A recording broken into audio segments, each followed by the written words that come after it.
আপনি কি কখনো একা ঘরে দাঁড়িয়ে থেকেও মনে করেছেন আপনি একা নন? ভাবুন তো, ঘরের আলো কম, চারপাশ নীরব। হঠাৎ আপনি অনুভব করলেন কেউ একজন আপনাকে দেখছে।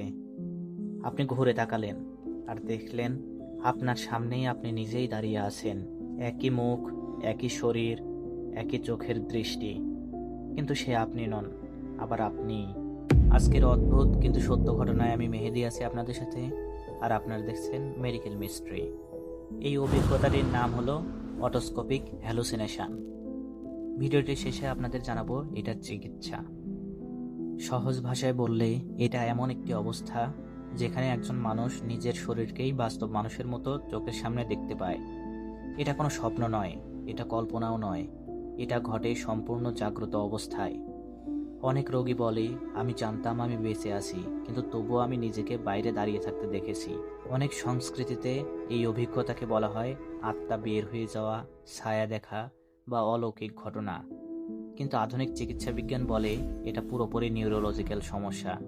এখানে কোনো আত্মা নেই, কোনো জিন নেই, কোনো অলৌকিক শক্তিও নেই। সমস্যাটা হচ্ছে মস্তিষ্কে। আমাদের মস্তিষ্ক সবসময় তিনটি তথ্য একসাথে মিলিয়ে দেখে: আমি কোথায় দাঁড়িয়ে আছি, আমার শরীর কোথায়, আমি কি দেখছি। এই তিনটি তথ্য মিলেই আমাদের নিজেকে অনুভব করা তৈরি হয়। অটোস্কোপিক হ্যালুসিনেশন হলে এই সিস্টেমটা ভেঙে যায়। মস্তিষ্ক ভুলভাবে হিসাব করে ফেলে আর মনে করে আমার শরীরটা নাকি আমার থেকে আলাদা হয়ে আছে। বেশিরভাগ ক্ষেত্রে সমস্যা হয় মস্তিষ্কের টেম্পোরোপ্যারাইটাল জাংশন এই অংশে। এই জায়গাটাই নিয়ন্ত্রণ করে শরীরের অবস্থান, নিজের অস্তিত্বের অনুভূতি আর চারপাশের জগতের সাথে সম্পর্ক। এই জায়গায় সামান্য ক্ষতিও ভয়ঙ্কর অভিজ্ঞতা তৈরি করতে পারে।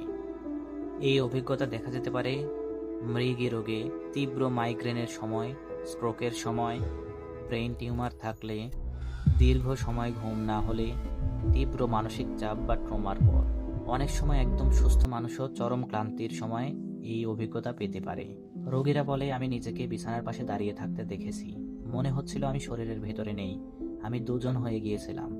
কিন্তু রোগী আবার বলে, ওই শরীরটা নড়াচড়া করছিল না, শুধু তাকিয়েছিল। এই অভিজ্ঞতা কয়েক সেকেন্ড থেকে কয়েক মিনিট পর্যন্ত স্থায়ী হতে পারে। সবচেয়ে গুরুত্বপূর্ণ